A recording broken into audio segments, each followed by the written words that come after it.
Looking at things more in the short term, a couple of articles are saying, don't worry about the actual nations leaving. You need to focus on sponsors because money talks. That is the language of FIFA. FIFA truly understand.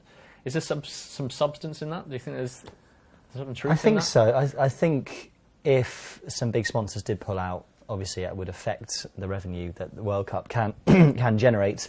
But what's to say that one sponsor pulls out and another one doesn't slot straight into their place? Well, you say that.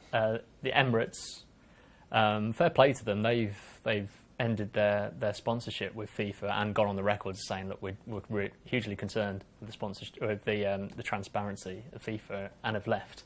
However, right behind them are, interesting enough, the Qatar Airways. Oh, Etihad. Yeah.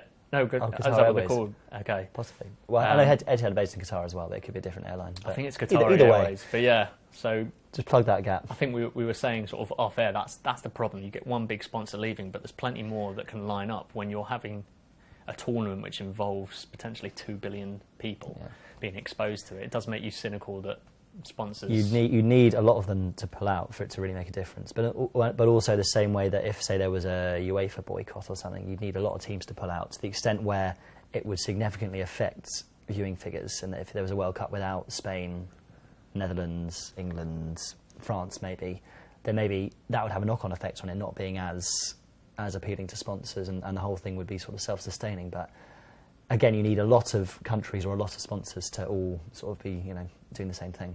Do you think that's feasible at all? UEFA actually going, we're incredibly strong as we are. We've got some of the best leagues in the world.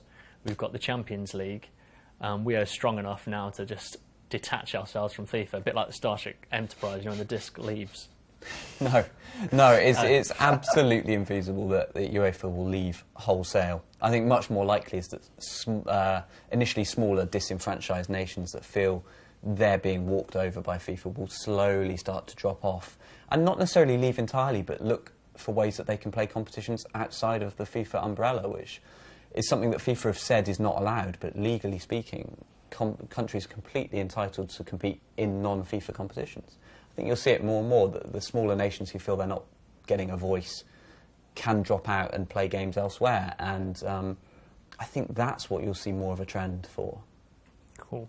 I mean, we kind of touched on it in the last section, but should we be more responsible as fans ourselves? Is there anything we can do, or are we totally out of this and it's all down to UEFA or sponsors? I think, again, if enough people did react and decide not to watch for, say, ethical reasons or not happy with the way things were run, then perhaps it would make a difference. But I don't know if enough. I just don't think enough people would. I think it ultimately is our responsibility because we're the viewers, we're the people that sustain it. But I think people just love it too much. Well, it's all very well willing England, like the FA, to drop out as well, but they've got bills to pay, some big bills to pay. Because of their debts. Right, I've got the Wembley. NFL, it's fine. So yeah, you can't really see that happening unless we have about 1,000 friendlies to try and make it work. Okay, I don't think we've solved this. I think we may have to come back to FIFA at some point.